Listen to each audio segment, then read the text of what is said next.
Destiny 2's had a bit of a rough ride since it launched last year. By all accounts, it's in a pretty good place right now with regards to how current players feel about it. Now most of the content's out there and they've balanced stuff, but before that, Bungie kept fucking it up. It all started when they held content from the first game, chiefly the shaders, to ransom by making them part of a microtransaction-fueled loot box system. They tried at one point to lock old content within the game behind newer DLC purchases that had come out. They were caught lying at one point about endgame XP you were earning. They had a holiday update that was full of microtransactions, and analysts at one point were saying that Destiny 2 was not in a great place. How fitting then for such a troubled game that now that people seem quite happy with it, Activision Blizzard's come out and said they're not pleased with the sales it's made. In a recent earnings call, Activision told investors that they're not happy with how Destiny 2's performed,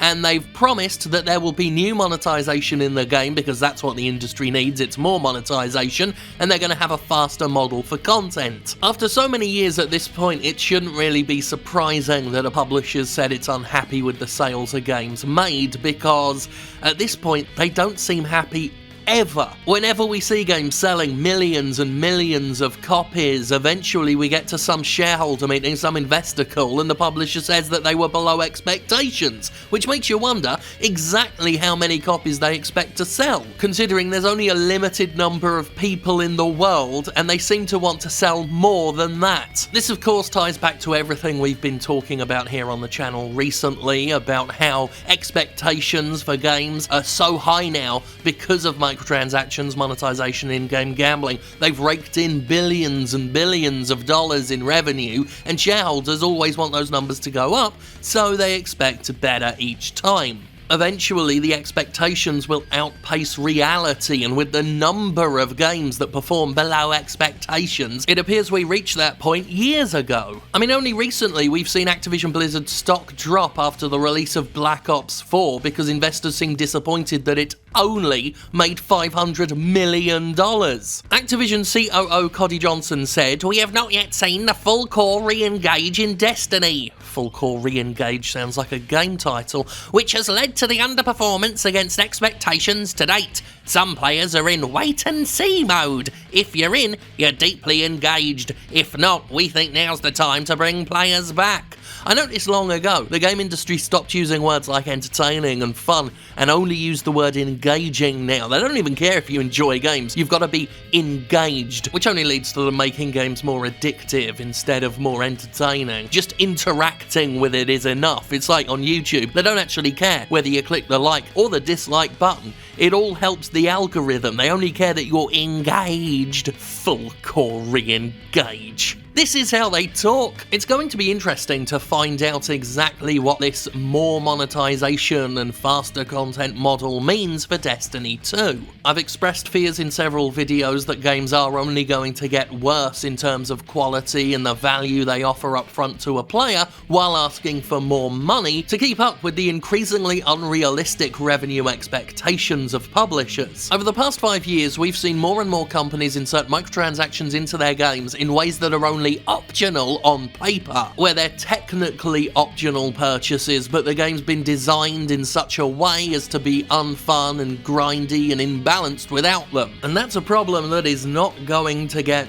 better, not when you can sell millions of copies and still disappoint the publishers in charge. Not when $500 million made off a game within 3 days is a disappointment. Not when Take-Two can have the most profitable piece of entertainment of all time in GTA 5 and Strauss Zelnick sits on his fucking big throne and says they're undercharging for things. Activision has laid pretty bare the cause and effect of unrealistic expectations and what they do in response. The game has not sold fuck knows how many they were expecting to sell, and their options from there are more monetizations, more content released post-launch. Just keep making more money off the same number of people, which I don't feel is a sustainable business model. Because just like there are only a finite amount of people, each person has a finite amount of cash. But Destiny itself just seems to be in a bad way as an IP. You know, Activision had this big 10-year plan for it. It was going to work with Bungie.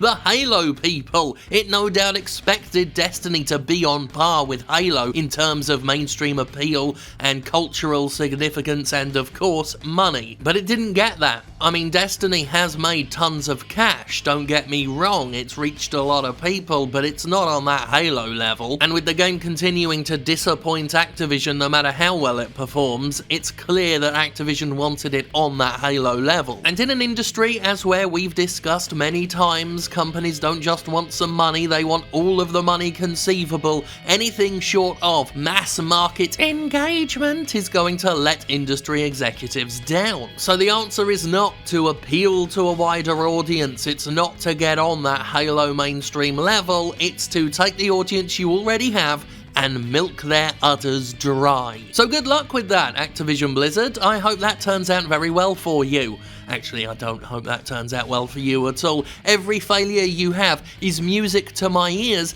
because I think you're damaging to the industry as a whole. I think your presence here is poisonous. You're a garbage company that makes terrible decisions for the industry as a whole, and I'll tell you what, it's very easy to rag on Activision. It's really easy and not challenging at all to just sit back and hurl accusations and angry comments towards them, and you know why?